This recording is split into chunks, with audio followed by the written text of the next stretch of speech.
साथियों, आज अपन जो है समाज कल्याण विभाग की ओर से मिलने वाली उत्तर मैट्रिक छात्रवृत्ति के बारे में बात करने वाले हैं, जो कि राजस्थान सरकार द्वारा जो भी विद्यार्थी कॉलेज में अध्ययन करते हैं, उनको दी जाती है।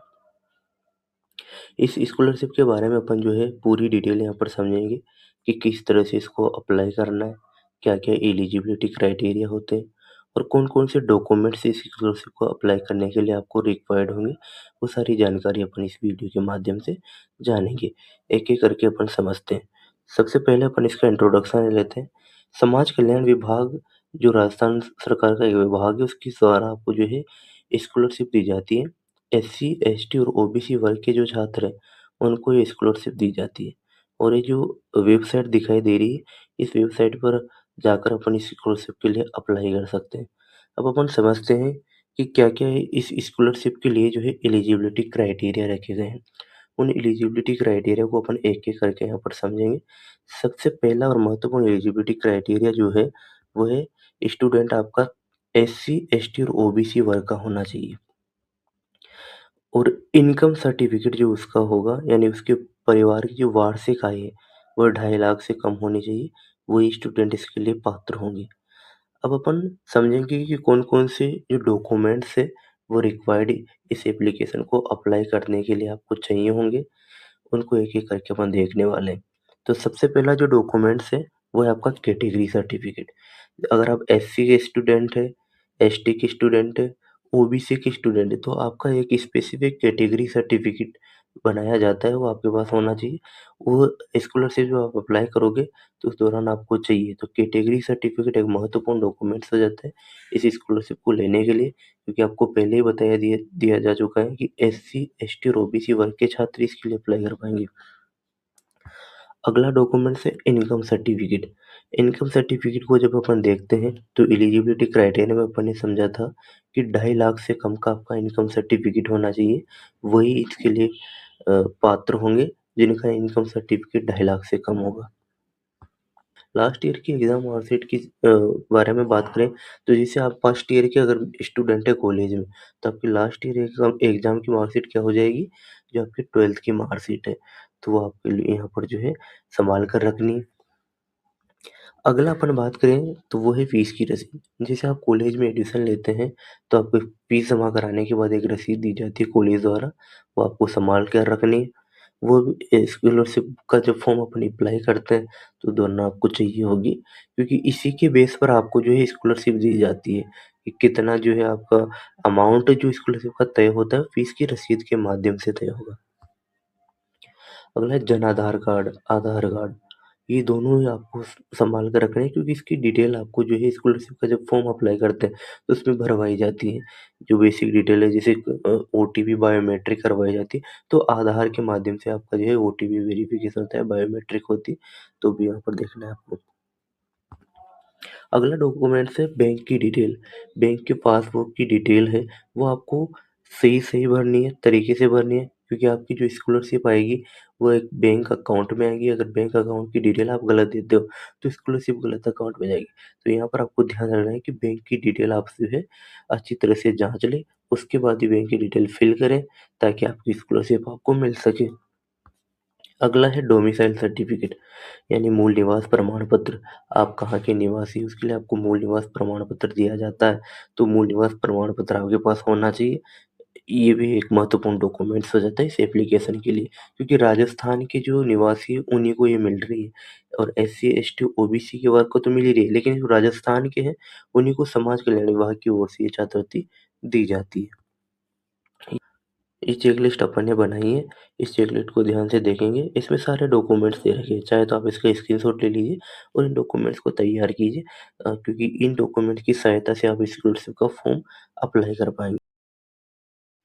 अब अपन देखेंगे स्कॉलरशिप का फॉर्म कैसे भरना है, उसके लिए गूगल पर जाना है आपको, और गूगल पर जाने के बाद आपको यहाँ पर सर्च करना होता है एसजेएमएस। एसजेएमएस जैसे अपन यहाँ पर सर्च करेंगे, तो सर्च करने के बाद अपने पास जो ऑप्शन आता है, वो पहला ऑप्शन दिखाई दे रहा है एसजेएमएस पोर्टल, इस पर आपको क्लिक करना है। इस पे क्लिक करने के बाद आप जैसे देखेंगे तो इस तरह का इंटरफेस आपके सामने ओपन होगा। इसमें लेफ्ट साइड पर आपको मेन्यू दिखेगा, और नीचे की तरफ आप जब जाते हैं इसमें, तो अप्लाई ऑनलाइन या ई सर्विसेज दिखाई देगा। इसमें स्कॉलरशिप वाला जो पोर्टल है, इसमें आपको क्लिक करना है। इसमें क्लिक करने के बाद यहाँ पर जो राइट साइड है, इस पर साइन अप और साइन इन का ऑप्शन दिखेगा। साइन अप आपको तब करना है जब आपके पास एसएसओ आईडी नहीं है, और एसएसओ आईडी पहले से बनी हुई है तो साइन इन या लॉगिन आपको कर लेना है। एसएसओ आईडी काफ़ी इंपॉर्टेंट डॉक्यूमेंट्स हो जाता है इस एप्लीकेशन फॉर्म को भरने के लिए। यहाँ पर आपको अपनी एसएसओ आईडी डालनी है, साथ में जो भी एसएसओ आईडी के आपके पासवर्ड है वो पासवर्ड डालना है, और नीचे की तरफ आपको यहाँ पर जो है कैप्चा कोड दे रखे हैं। इनको फिल करने के बाद आपको जो है लॉगिन करना होता है, और जैसे लॉगिन करोगे इस तरह का इंटरफेस आएगा। यहाँ पर आपको स्कॉलरशिप SGA वाले ऑप्शन पर क्लिक करना है। अगर आपको ऑप्शन नहीं मिल रहा है तो सर्च कर लें आप।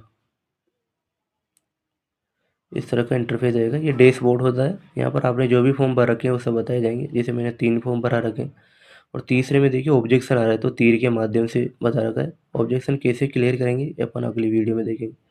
यहाँ पर 3 डॉट पर क्लिक करना है। जैसे न्यू एप्लीकेशन होगा तो यहाँ पर न्यू एप्लीकेशन के नाम से ऑप्शन आएगा। अभी नहीं आ रहा तो व्यू और अपडेट वाले ऑप्शन से अपन समझेंगे कि कौन कौन सी डिटेल जब आप एप्लीकेशन फॉर्म भरेंगे तब चाहिए।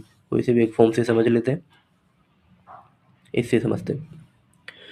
इस तरह से डिटेल मांगेंगे आपकी आपकी एसएसओ आईडी यहाँ पर मांगी जाएगी। साथ में आपका जो भी जनाधार में फ़ोटो लगा हुआ है वो फ़ोटो यहाँ पर अपने आप आ जाएगा। और बेसिक डिटेल आपकी, जैसे आपके आधार नंबर हो गए, आपका नाम, माता पिता का नाम, आपका कास्ट कौन सी है, रिलीजन क्या है, मोबाइल नंबर, और आपकी ईमेल आईडी क्या है, ये सारी बेसिक डिटेल यहाँ पर मांगी जाती है, वो आपको भरनी है। आपका परमानेंट एड्रेस क्या है, वो सारा परमानेंट एड्रेस आपको यहाँ पर जो है फिल करना होता है एग्जामिनेशन फॉर्म फिल करते वक्त। करंट एड्रेस अगर सेम है तो सेम रखो, अलग है तो दूसरा भर दो। निर्वाचन क्षेत्र भरना है, और उसके बाद बैंक की डिटेल सटीक और सही आपको भरनी है, ताकि आपकी स्कॉलरशिप सही बैंक अकाउंट में आ सके। ये मैंने आपको चेकलिस्ट दी थी, उसमें domicile certificate, income certificate, 10th की मार्कशीट, यहाँ पर आपको इंपॉर्टेंट ध्यान रखना है। 10th की मार्कशीट भी इसमें चाहिए होगी, तो वो भी आप संभाल कर रखें। तो इस तरह से अपन जो है ये डिटेल फिल करेंगे। ये मैंने आपको एक प्रिंट बताया, भरा हुआ फॉर्म भरा है बताया है। ई मित्र पर इसके लिए आपको जाना होगा, क्योंकि बायोमेट्रिक अटेंडेंस के थ्रू ही जो है ये फॉर्म भरा जाएगा, और यहाँ से आप प्रिंट भी ले सकते हो। प्रिंट आपको मित्र वाला भी दे देगा, उससे ले लीजिए। 100 या 50 रुपये में आपको जो है ये फॉर्म भर दिया जाता है। तो ई मित्र पर जाइए और आप फॉर्म भरवाएं, क्योंकि बायोमेट्रिक अटेंडेंस ज़रूरी होती है। इसमें बायोमेट्रिक की मदद से ये भरा जाता है, और आधार पर OTP आता है, उसकी मदद से भरने के बाद कुछ इस तरह का ये फॉर्म दिखाई देता है। ये डैशबोर्ड है, आप यहाँ से स्टेटस चेक कर सकते हैं समय समय पर कि कौन से आपको ऑब्जेक्शन आ रहे हैं, क्या स्टेटस आपकी जो है स्कॉलरशिप का चल रहा है। उम्मीद है साथियों आपको ये वीडियो जो है समझ में आया होगा, और किस तरह से अप्लाई करना होगा वो भी आपको समझ में आ गया होगा।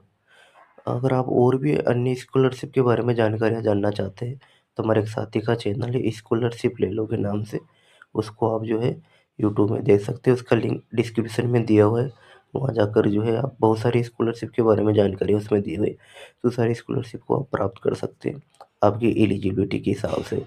तो उसको देखना है आपको। ठीक है साथियों, धन्यवाद। वीडियो को लाइक कीजिए और चैनल को सब्सक्राइब कीजिए। जय हिंद, जय भारत।